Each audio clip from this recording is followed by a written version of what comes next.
Hi అండి, welcome back to our channel. One more video. ముందుగా అందరికీ వినాయక చవితి శుభాకాంక్షలు. నా బిడ్డను చూపిస్తున్నా ఏంటనుకుంటున్నారా? వినాయక చవితికి దండం పెట్టుకుంటున్నాడు శ్రద్ధగా, చదువు బాగా రావాలని చెప్పి. అలాగే మా ఇంటి ముందైతే చిన్నగా సింపుల్గా ఇలా ముగ్గు అయితే వేసేసాను అనమాట ఉదయాన్నే. అండ్ గుమ్మానికి కూడా పసుపు రాసుకుని ముగ్గు వేసుకున్నాము. అండ్ నెక్స్ట్ చిన్ని గణపతిని అయితే తీసుకొచ్చాము, మట్టి వినాయకుడిని. అండ్ అలాగే ఆయనకి ఇష్టమైన ఉండ్రాళ్ళు పరవాన్నం కూడా ప్రిపేర్ చేసి నైవేద్యంగా పెట్టాను. అండ్ అలాగే మేము రోజువారీ దీపారాజన ఎలా అయితే ప్రిపేర్ చేసుకుంటామో, సో అలాగే ఈరోజు కూడా రోజువారీ దీపారాజన చేసుకొని తర్వాత గణపతికి ఇలా పూజ అయితే చేసుకున్నాము. కొంచెం సింపుల్గా పత్రి కూడా తీసుకొచ్చి ఇలా పత్రిని అయితే పెట్టాము.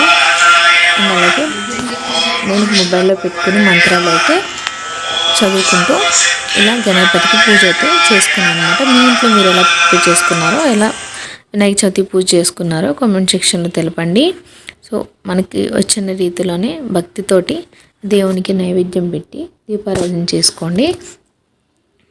అలాగే మాకు పాలి పెట్టడానికి అయితే పైన కట్టడానికి అవ్వలేదండి, ఎందుకంటే లింక్ ఏం లేదు.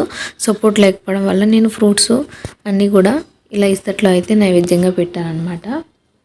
మరొక ఇస్తట్లో అయితే పరవన్నము అలాగే ఉండ్రాళ్ళు చేసి పెట్టాను. మేమిద్దరమే ఉంటాం కాబట్టి, బాబు మేమే ఉంటాం కాబట్టి, సో తక్కువలోనే సింపుల్గా చేశాను అనమాట. ఎందుకంటే ప్రసాదాలను వేస్ట్ చేయకూడదు కదా, అందుకని చెప్పేసి ఇలా సింపుల్గా అయితే చేసుకున్నాము. ఈ శారీ వచ్చేసి మా అమ్మ వాళ్ళు, నేను 2 years బ్యాక్ అయితే పందిట్లో వినాయకుని పూజ చేసుకున్నాము మా బాబు చిన్నప్పుడు. సో ఆ టైంలో మా అమ్మ వాళ్ళు పెట్టిన శారీ అనమాట. మళ్ళీ వినాయకుడి పండగకి అయితే కట్టుకున్నాను. ఎలా ఉందో కామెంట్ సెక్షన్లో కామెంట్ చేయండి. ఫైనల్గా పూజ అయితే అయిపోయిన తర్వాత ఇలా టెంకాయని అయితే కొట్టేస్తున్నాను.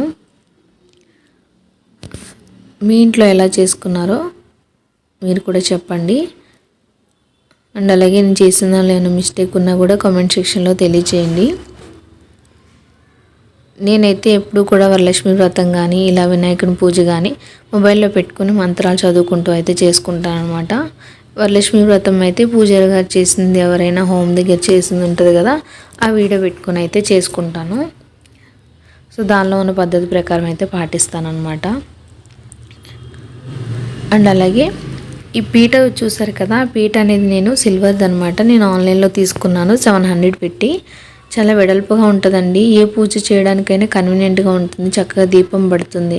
అలాగే మనం పసుపు ముద్దతో గౌరవం తల్లిని చేస్తాం కదా, సో అది కూడా ఫ్రీగా ఉంటుంది పెట్టుకోవడానికి. వినాయకుడిని గౌరవం తల్లిని చేసుకుంటాం కదా పసుపు ముద్దతో, అది కూడా పెట్టుకుని పూజ చేసుకోవడానికి కానీ వరలక్ష్మి వ్రతం చేసుకోవడానికి కానీ చాలా కన్వీనియంట్గా ఉంటుందని చెప్పేసి ఈ పీట తీసుకున్నాను.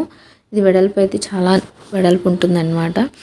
మీకు వీడియోలో చూపిస్తున్న దానికంటే కొంచెం వెడల్పుగానే ఉంటుంది, ఎందుకంటే వీడియోలో అంత క్లారిటీ ఉండవు కదా కొన్ని.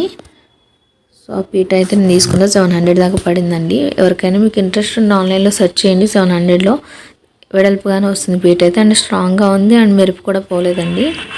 అలాగే మా పూజ అయితే ఫైనల్గా అయిపోయింది. ఇంకా మా భోజనాల దగ్గరికి వచ్చేసరికి చింతపండు పులిహోర, వంకాయ కర్రీ, ముద్దపప్పు, ఆవకాయ, నెయ్యి and white rice, curd rice.